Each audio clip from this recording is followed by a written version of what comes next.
Hey guys, today we're going to be looking at pwnable.tw. This is a website where you can access a series of capture the flag challenges, more specifically in our case, binary exploitation challenges because we're wanting to learn reverse engineering and of course exploitation. I want to structure this tutorial in a way that it's very beginner friendly, so if you have no background in this, you should be fine as long as you know how to navigate your way around a Linux machine. For those of you that do have experience, I'm going to be including new tooling and maybe a trick or two here and there. So of course, stick around, just pop it in your headphone. If you hear something new, great. If you don't, well, appreciate the watch. Um, I'm not a YouTuber, so I just want to say like the OBS madness that I have gone through just to make this intro is crazy.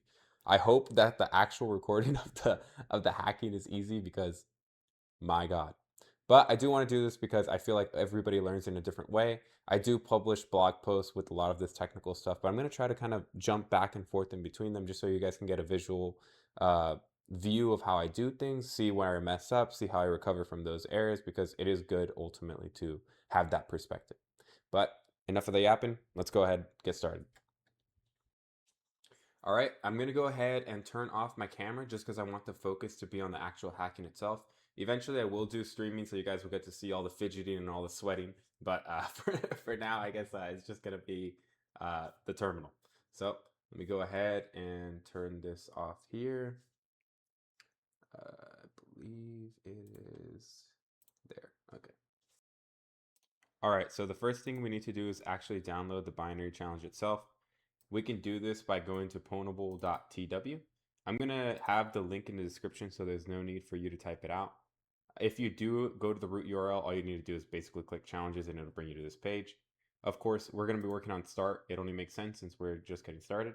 And this challenge, I believe, was made by Hugsy, which he also provides a YouTube video where he kind of help you get started in how you would approach this and some different ways you can use Jeff, which I believe he's the author of as well. I will be using Jeff, but I'll also be using pwndbg. And of course, even though we can connect to the challenge over netcat, that's actually how we're going to capture the flag. Initially, we want to start reverse engineering the binary. So you're going to want to download it by clicking start, which should download it here. And now we can begin reversing it. So go ahead and close this and open a terminal. And I actually already downloaded it, so I'm going to go ahead and navigate to where it is now. And the first thing I like to do is actually see the type of binary we're going to be working with. So in this case, we're working with a 32-bit or x86 executable. Now, I know what some of you may be thinking. Ghidra gives you this information when it's loaded, but the truth be told is that sometimes Ghidra and even IDA will have problems identifying what architecture the executable is. So I like to have a variety of different tools I can use to do the same thing. And I think it's an important skill to have in general in this industry. So let's go ahead and load it into Ghidra. I have Ghidra installed in /opt. So all I need to do is do Ghidra run here and it should go ahead and launch it. All right, so let's go ahead and create a new project. It's going to be non-shared since we're going to be working on this alone. Shared is normally when you're working with a team of reverse engineers. And a lot of times you'll have like a collaborative server. Go ahead and name this project Pwnable Start. And then we're going to go to File, Import File, and select the binary we're reversing. So once it's loaded, it gives us some information on what the binary is. And this is just the type of information we got from file. Of course, we got a little bit of extra stuff like that. It's using Little Indian. Click OK. Double click the file to actually start the disassembler window and decompiler window. And since this isn't that large, it's not going to be a big deal to analyze it. I have another terminal or another monitor here going so you can't see it, but it opened another window. I'm going to go ahead and analyze it. It's going to give me options on what I can do. So these red here are basically things that are still under development or maybe they take more resources to run. So I'm going to go ahead and leave the default and click Analyze and bring over the code browser over here. So it should take us directly to the entry point once it's done. As you can see, it did. And we can verify this by going to the left here and clicking on Functions, clicking Entry, and then if we double click it, of course it stays here because we're already there. All right, let's go ahead and break this down from the top to the bottom. I'm going to be using a lot of terminology that you may not be familiar with. If there's anything that at the end of this video you feel you didn't understand or you feel like I could go deeper into details with, let me know with the comment down below. Of course, this type of exploitation is very complex, binary exploitation in general. And so there's a lot of niche subcategories that you can go into when you're learning this stuff. Something I really like about this challenge though is that there's not a lot for you to get lost in. So it's straight to the point, and the things that you do learn about or get an exposure to, it gives you the ability to later then research, right? And so if you do go that extra mile and research them, when you get to even larger challenges, it's not going to be as daunting. But anyway, let's go ahead and look at this. So at the top, we can see that two values are pushed onto the stack.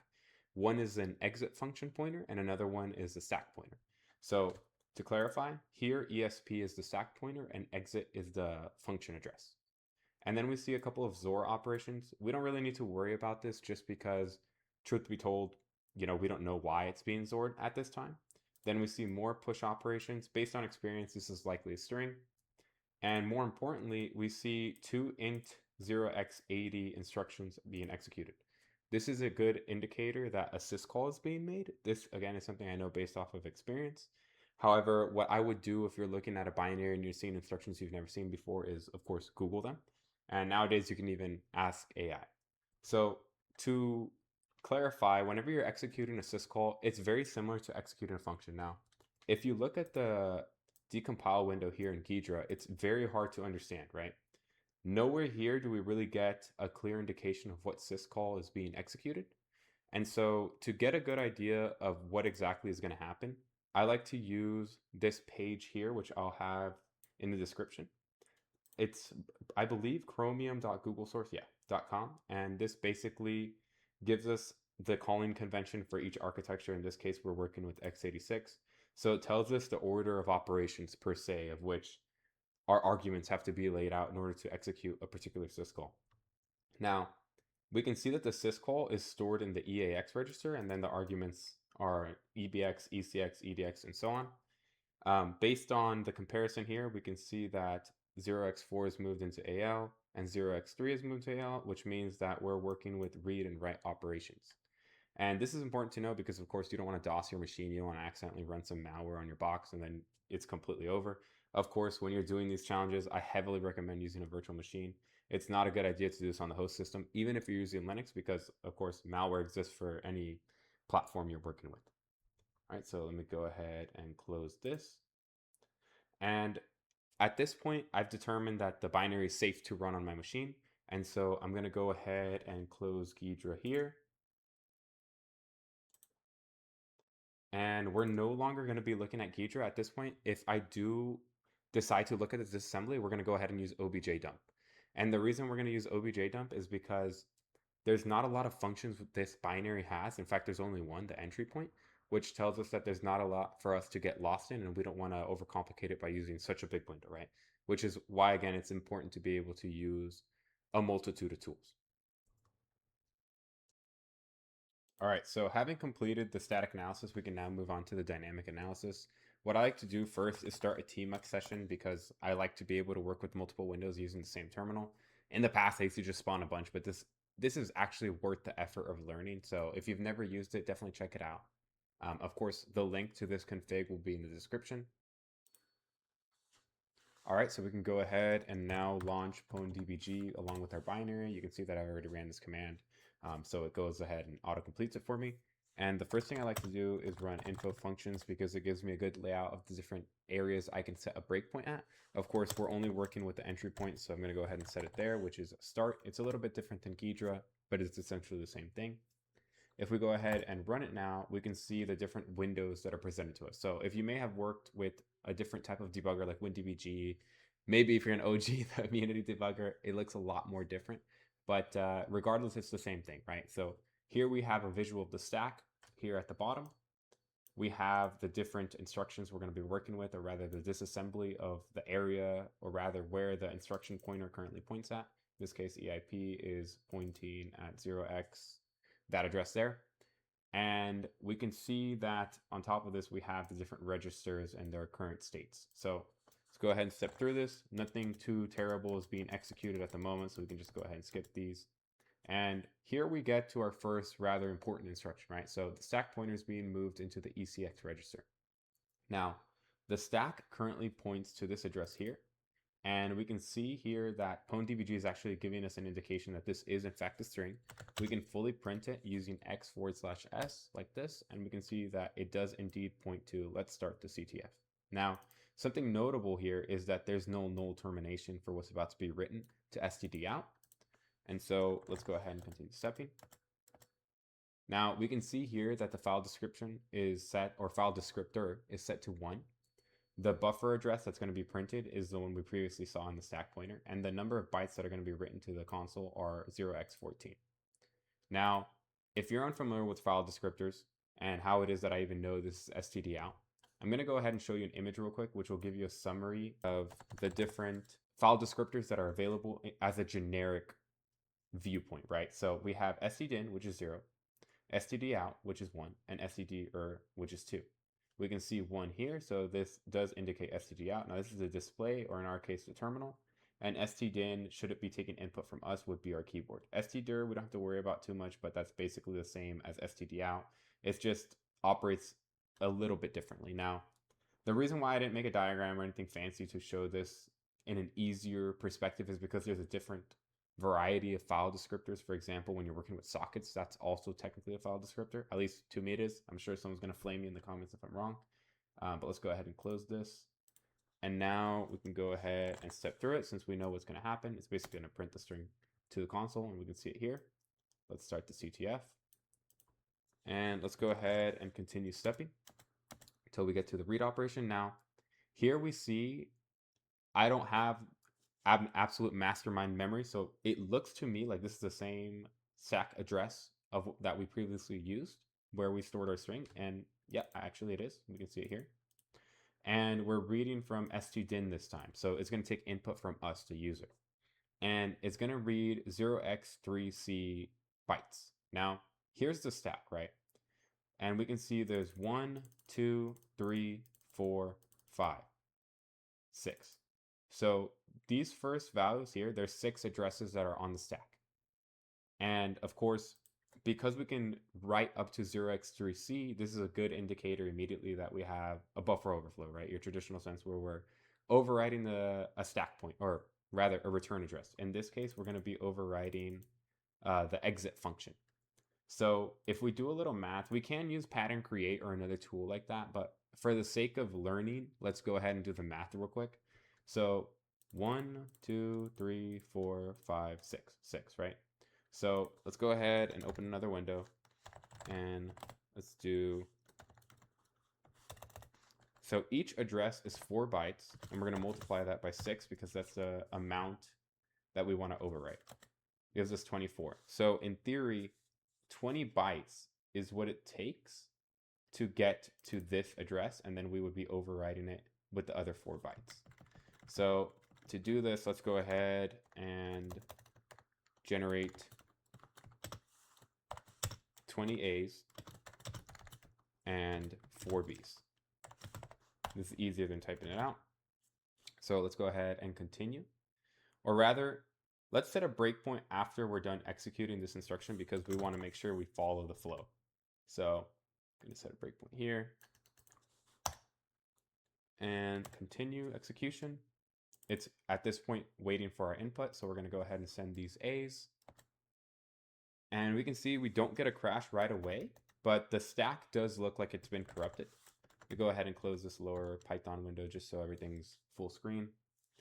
We're going to continue to step, and you can see that we have successfully corrupted the return address, and now we have control over the instruction pointer. So at this point, we're at a pretty good stopping point. I'm going to go ahead and close pwnDBG. Now, in my case, I actually am also going to be working with Jeff. So what I've done is that I'm going to have to move my GDB backup back to GDB init because I will be wanting to use Jeff.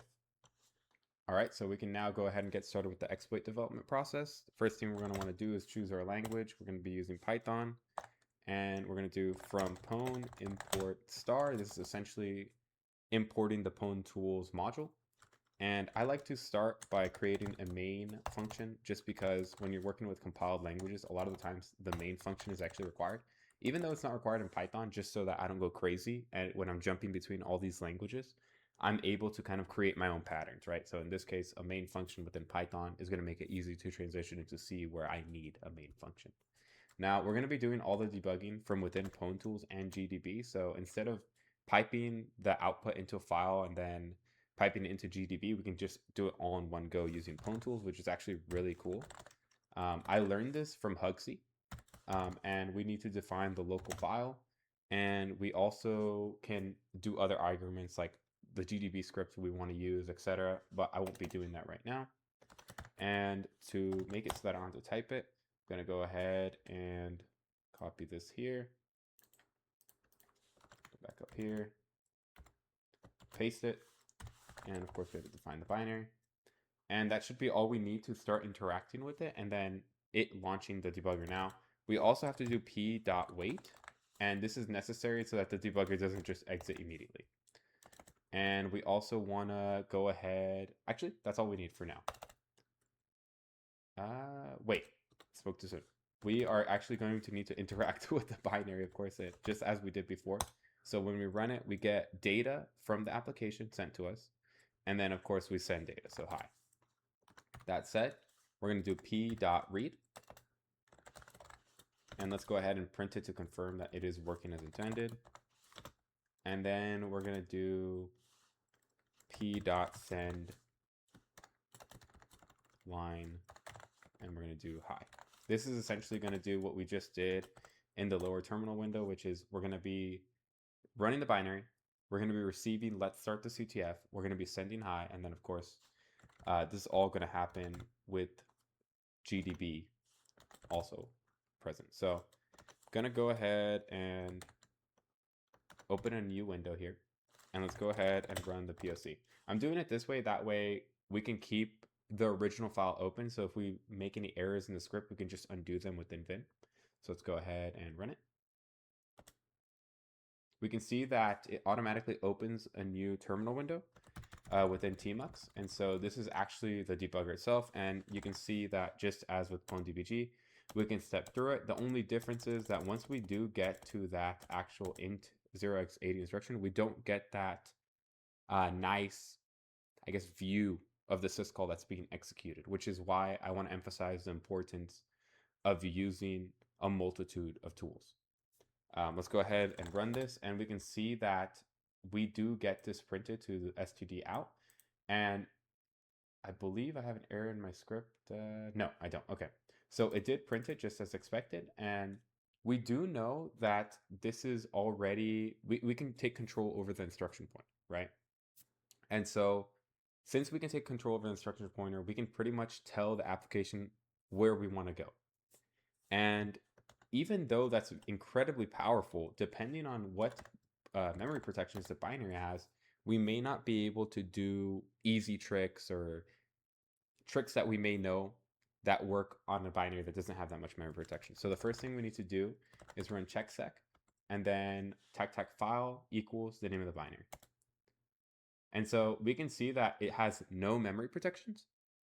This is great, but even though it doesn't have memory protections, it doesn't necessarily mean it's going to be easy, just to clarify. But it does give us a good starting point on how we're going to be able to approach this, right? Since there's no memory protections, we pretty much want to start writing out the POC to overwrite the return address immediately. So let's go ahead and jump back to the POC and do just that. And since we're trying to get code execution on the stack, the first thing we need to do is be able to, of course, execute on the stack. And to do that, we're going to need to have a leak, because ultimately, even though we can tell the application anywhere we want to go, even though there is no ASLR, the target machine itself, the stack address is likely to be different. And if you've ever done any type of exploitation before, you may have noticed that your exploit works in the debugger and not outside of the debugger. And that's because these types of addresses, even though ASLR is not enabled, do change. And so we're going to want to be able to create a leak of some sort. Now, before doing this, we're going to need to know where we want to set a breakpoint. So I'm going to go ahead and launch another terminal here, and I'm going to run obj dump, and I'm actually going to dump the .text section. So this is essentially what we saw in Ghidra except that, of course, it's easier to reference because we don't have this large application running with the GUI, and we can copy and paste a lot easier. So we're going to want to set a breakpoint at this address here. And again, since the executable wasn't compiled with ASLR, we're able to directly set a breakpoint here. Now, as previously mentioned, we can set this breakpoint using gdb.debug. So this second argument is essentially going to be the GDB script that is going to run prior to executing the binary. So we can do a multitude of commands, but we're only going to do break and then the actual address, which is 0, this one here. I'm not going to read it out. And we're going to want to define that this is a GDB script by specifying GDB script equals, and then, of course, the actual breakpoint command. So that said, let's go ahead and trigger the leak. We're going to want to read the banner. So we don't need to print it because we know that we're going to be receiving it. And let's go ahead and create our exploit buffer. Now, this is where a lot of people, I think, do a poor job in exploit development, where they don't dynamically create the buffer that's overriding the return address. So we're going to define the offset as 20 because we know that that's how many bytes it takes before we get to the point where we're able to actually corrupt the return address. So we're going to do, for the offset buffer, which this is going to be what actually, or let's just call it buffer. This is going to be what actually triggers the overwrite. So we're going to do equals a times offset, or rather, let's do this as, yeah, let's do offset buffer. And I know this may seem picky, but the variable names do matter, especially whenever you're someone else picking up an exploit. And we're going to do, for the return address, let's do ret addr. We're going to do 4Bs. And so the buffer is actually going to be the offset buffer plus the return address. And we're going to go ahead and send this buffer. So that should be good. Let's go ahead and open the new window. Let's go ahead and run it. And step through. And let's go ahead and continue just so we get to that return address.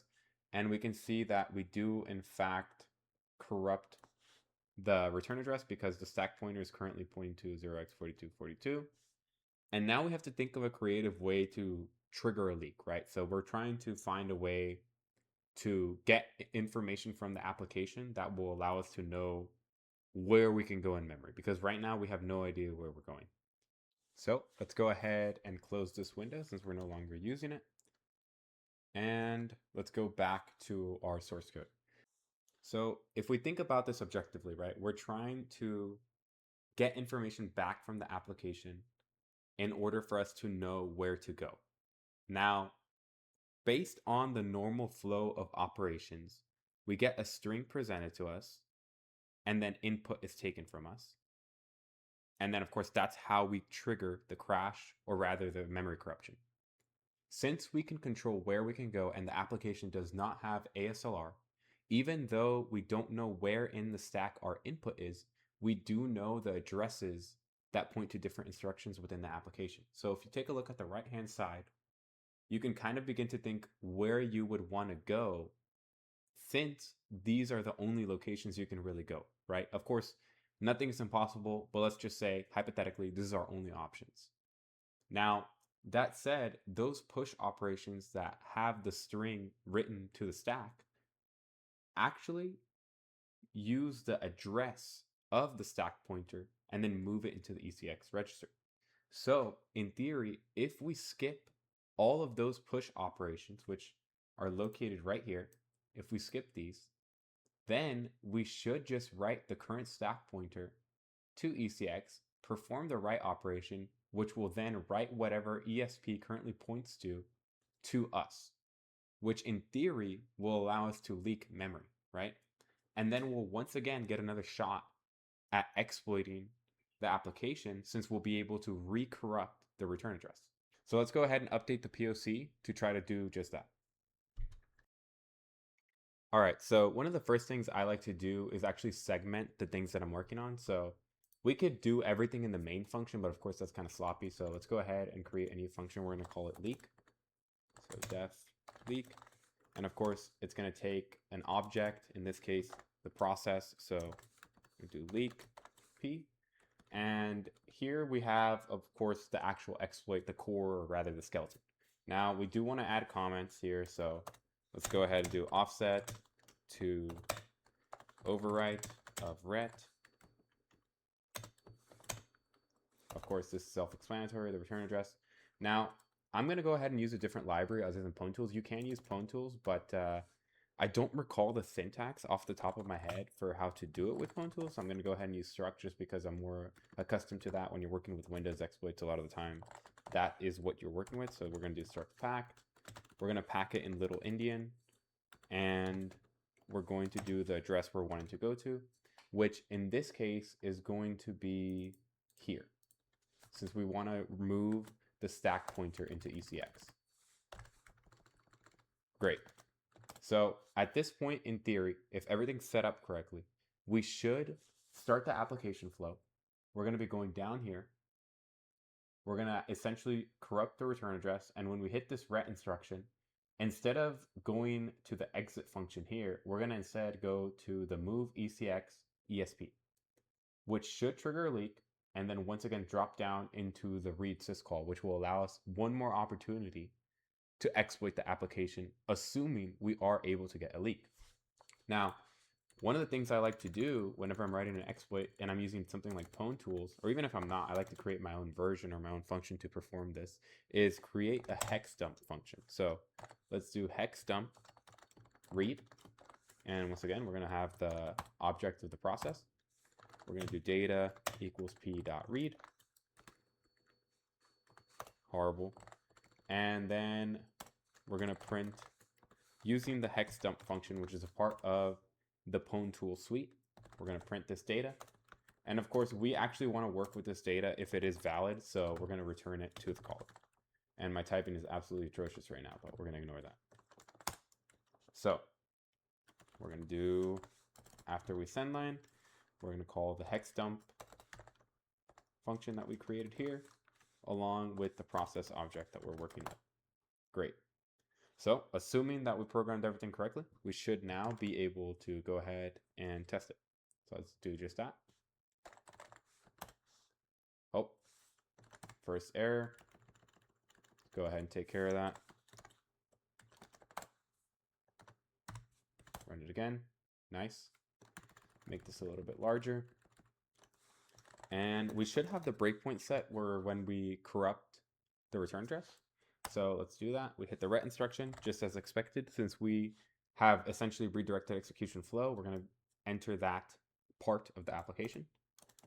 And right when we hit this syscall on the top terminal, we see that we get this hex dump here.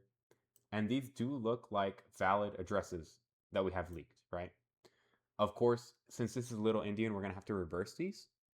And the easiest way that I find to do this is once again to use struct, but I like to print it first just to see what it is that I'm leaking per se. So let's go ahead and close this window and go back to our source code.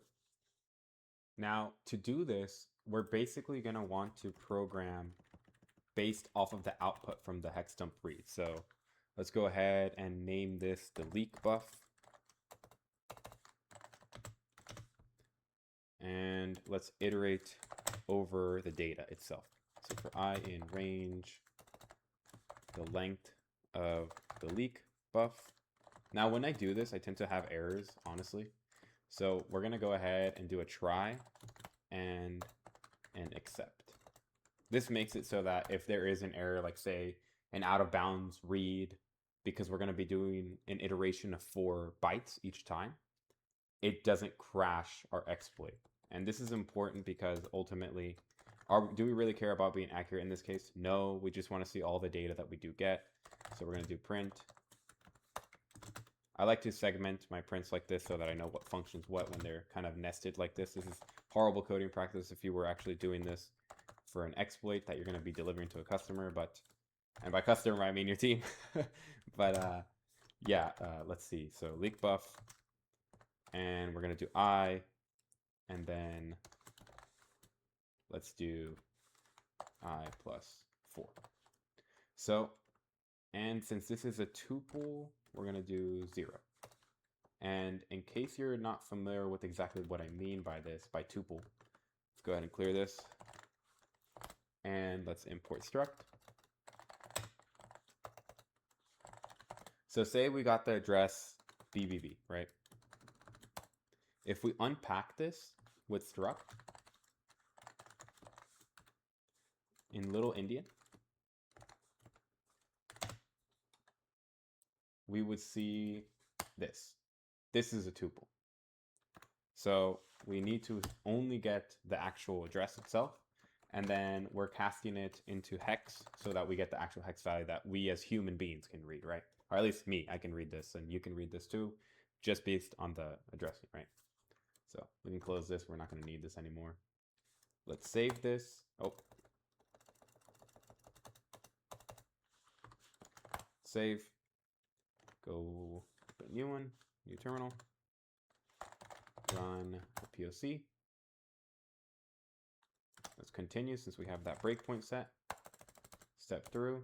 We can see all the addresses that we've successfully leaked. So if we do an info proc mappings, we can see that the addresses that we've leaked up here do align with where the stack is located, right? And we can see, lucky for us, that the stack is read, write, execute. So we should be able to store our shellcode there. And if we can find a way to jump to it, we should be good. Like we should be able to exploit this application. Let's go ahead and go back to our exploit. And now, oh, actually, let's run it one more time and see which address we're going to want to take. So step through this. So it looks like the first index does contain a valid leak. We double check info proc mappings. See 0xFFB3, 0xFFB5, but it is within the range since B5 is the ending address. Okay, perfect. So let's go back to the exploit. And let's make it so that we actually return this value back to the main function. Basically, what we're going to want to do is create a list. I was about to say array. And we're going to want to add these values to the array. That way we can pretty much index them, right? Add a comma here. You can't see it, but this, by the way, this is sloppy coding. I don't remember his name. One of my old coworkers, though, he would roast me for doing this. It's better to do append, I believe, in Python, just for readability, but the comma works too, which I learned that from Automate the Boring Stuff, so blame him. Absolutely incredible, intelligent dude, but but he teaches tricks like this, and I like them, okay? But let's do stack addr equals leaks and then 0. So let's do a log.info. This is essentially the same as sprint. It's just fancy for Pwn tools. And then we're going to do successfully. Yeah, let's do successfully leaked stack address at, and then we'll do stack addr. And we're going to add an F to this just so that Python formats it. This is kind of like dot format, except easier. And in theory, return addr. That should give us the stack address. Now, we're going to add this p weight to the main function since ultimately that's where execution is going to return. P.wait. And we should be ready to test this.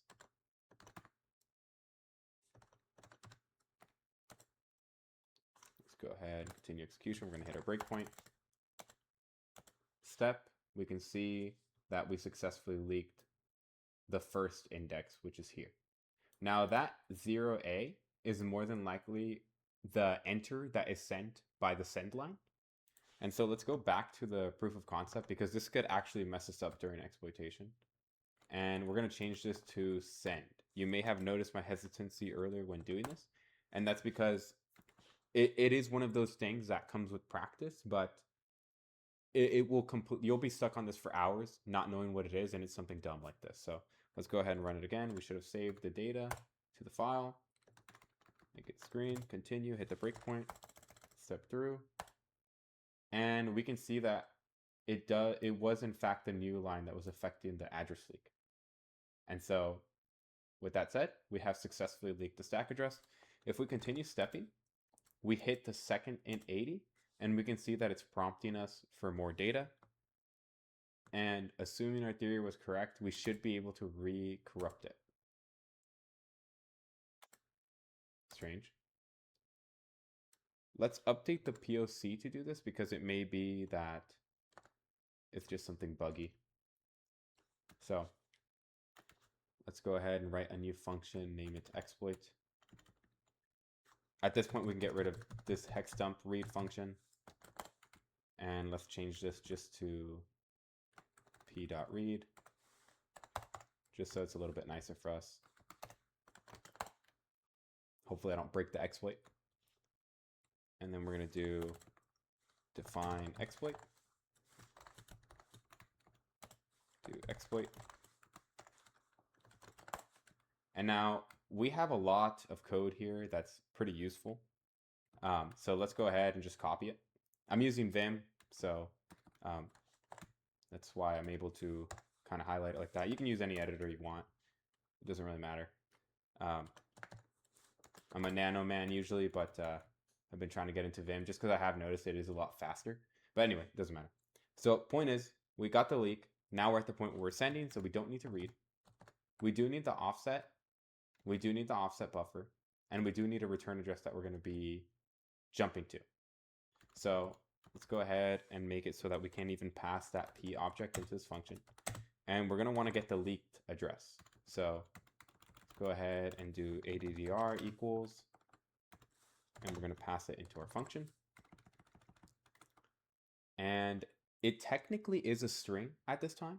So we're going to have to convert this into leaked pointer. We're going to have to convert this into an integer, which is going to be leak, and 0x10 since this is base 10, and leak pointer. So this is essentially just going to jump directly to the pointer we leaked. And we can start thinking about how we're going to get our shellcode to execute. So the offset buffer is 0x20 here. That's not a lot of room for shellcode, to be completely honest. So we're going to just leave this as is. Leaked pointer, return address, and let's go ahead and create a new variable called shellcode. And we're going to do -690 times 10, right? Just so we can have a visual to see if we do get lucky. Shellcode, very important that we do equals. So let's go ahead and do send line, since at this point it doesn't really matter. And we're not going to be leaking, so we can delete this. So, assuming that I was able to do this in one go, let's run it. Continue. We leaked the address, and return stack address is not defined. Did I call it something else?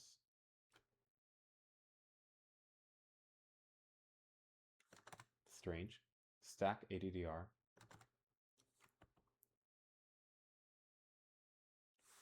Makes no sense here why this isn't returning.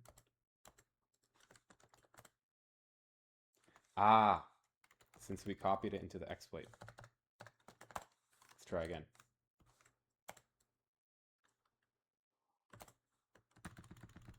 All right, let's make this full screen just so we can see. We get the leak, and we return. And this time when we return, we're returning into inc ECX, which is 0x41. And we're executing the A's. Now, this is great. The only problem is that, of course, we don't have a lot of room here. I was hoping we'd jump directly to the 90s. But we can see that the 90s are just here. Like just below these inc ECX. So we should be able to get there by using jump code. So let's go ahead and go back and go to our exploit, and we can begin programming the jump code. Now, to actually create the opcodes that we need to do this, I'm going to be using Sickle. So let's go ahead and open a new terminal window. And we can go ahead and navigate to Sickle. And we can go ahead and run it. Now you can see that I've already ran this command. Now let's break it down. So we're essentially going to be using the ASM shell module. We're using the x86 architecture, and we're going to set it to the Python 3 format. And we're setting the variable name as jump code. Now, while recording this, I realized that there's an actual bug here, so I'm going to have to go back and fix this. But we're going to do assemble, and then we're going to do the instruction that we actually want to inject into the application, or rather, think of it kind of like shellcode, right? They're just, the opcodes are representative of the assembly. So we're going to do add ESP 0x02. So that's the opcode for that. And then we're going to do jump ESP. What this is essentially going to do is this is going to upgrade, or not upgrade, but update the instruction pointer so it points further. As we saw previously, the NOPs were just below. So in theory, this should allow us to jump over and hit our NOPs, which is, of course, our shellcode. So going back to the dynamic programming and how it's really important, we're going to go ahead and put the jump code here. And we're going to define it like this, just so we don't have to keep typing it out. And we're going to add these here that were generated by Sickle. And it's simply just a comment there for other exploit developers or whoever's working with your code, so it doesn't just look like random opcodes.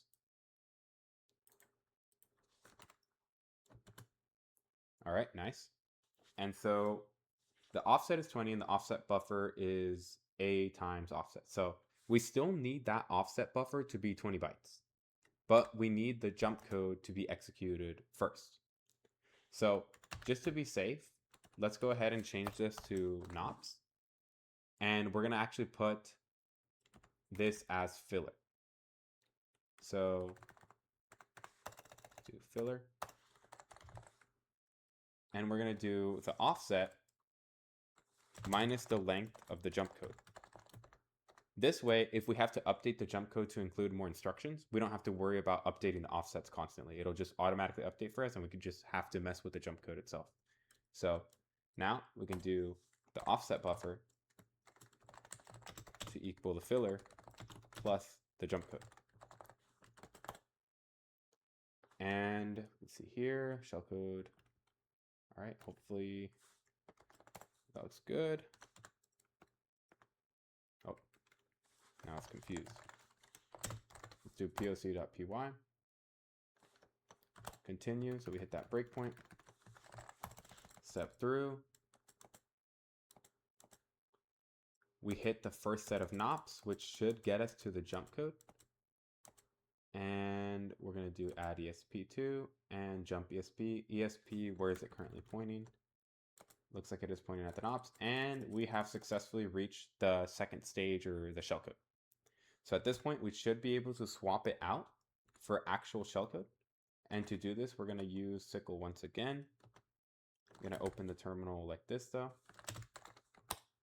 And I actually just added it for this particular challenge.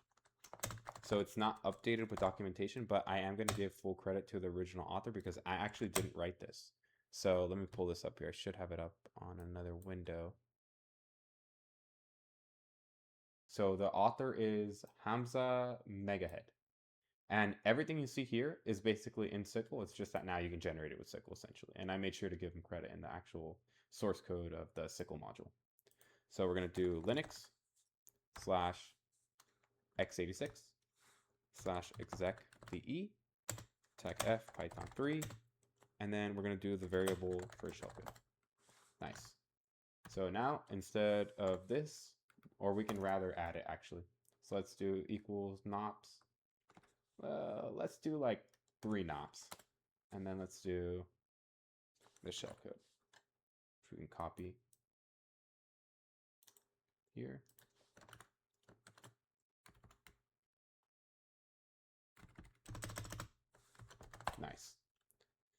All right, so let's go ahead and test it.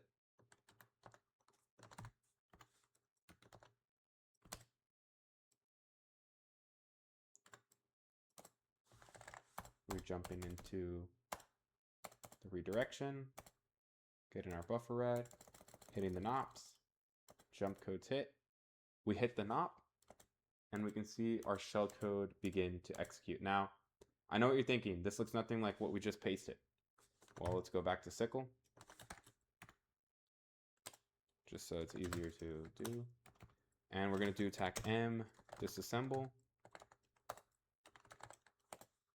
And this is the actual shellcode that's being ran. So you can see the push operations, the XOR, and if we go back, we can see that it looks just the same. So everything looks good, and we are in fact executing that shellcode. And assuming everything went well, we should start a new process. And it looks like we did.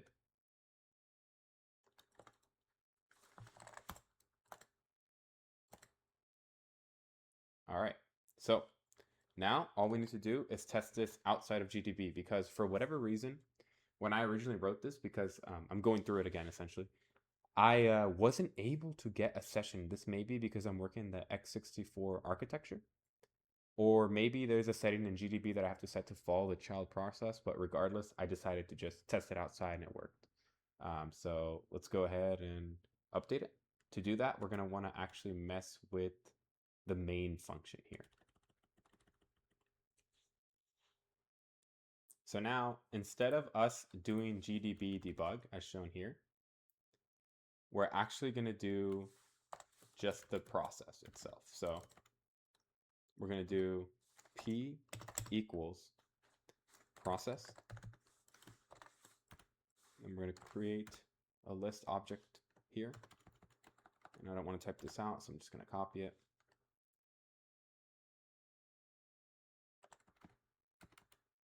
Paste it here. Oh, looks like I overshot that.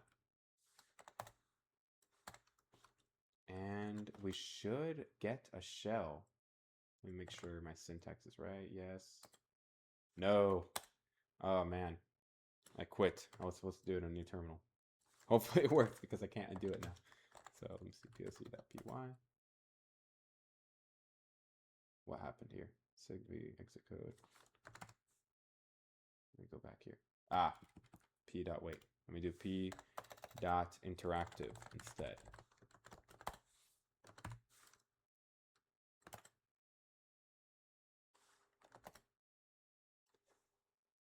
Exit v. What could be going wrong here? So everything looks good.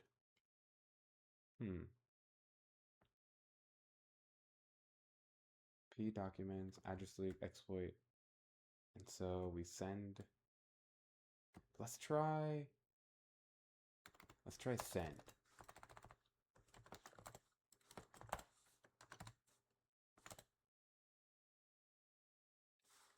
ID. Interesting. Okay. I'm going to debug this and I'll come back just so you guys don't go through the pain of me looking at all this source code. All right, so this is actually hilarious. So it turned out that shellcode stuff didn't work. So I had to use a different one. So shout out to Gene Pascal. Now, the new, or not the new, but the latest branch of Sickle just cloned the main branch, and you should be able to have this particular stub. I updated it just now. But this just goes to show you the type of issues you're going to run into. Now, this is a new shellcode. I went ahead and also updated the documentation just because I wanted to make sure that I knew what everything was. And I'm going to update this to be a lot cleaner, just so that you can see what a full exploit should look like if you were delivering it to a team. Now let's go to 2, and you can see that I've been testing it here. Let's go ahead and run it, and you can see that we successfully exploited the application. Now, let's go ahead and go back and here. Now, this is essentially going to execute netcat for us on the remote host. So let's go ahead and launch this pwnable.tw once more, just so you can see what exactly we're going to be connecting to. We're essentially going to be connecting to netcat. Now, if you're hardcore and you don't want to use pwn tools and you just want to pipe the buffer, uh, you in theory could do it, but you're gonna have to redirect the pipes, which I think I have an example of that on my GitHub under the MBE repo. But I decided to use pwn tools for this video just to make it easier. So let's go ahead and change it to the remote here. I'm not gonna edit anything else because I don't want to break it. But save, go back, and let's run it. It's opening the connection, and we can see we were able to successfully leak. Let's do an ID. We were successfully able to remotely compromise this user. And since we're running as start, let's go to home, start, and list the directory. Now, we have the flag there. I'm not going to cat the flag just because you should go through the pain of this as well, either following my tutorial or another write-up. But yeah, let me know what you guys think. That pretty much concludes this video. I just want to do a quick easy tutorial for a beginner. I initially wanted to do pwnable.tw, but it seems to be down. I may have said that in the beginning of the video. But if this is completely foreign to you, I heavily recommend looking into the pwnable.tw FD write-up. I'm sure there's plenty of them out on the internet. Yep, I just Googled it and there's one here. And this is essentially going to teach you about file descriptors, right? See stdin, stdout, stdir, and it's a good starting point if this one seemed too advanced. However, this is pretty much your basic buffer overflow where you're able to corrupt the return address.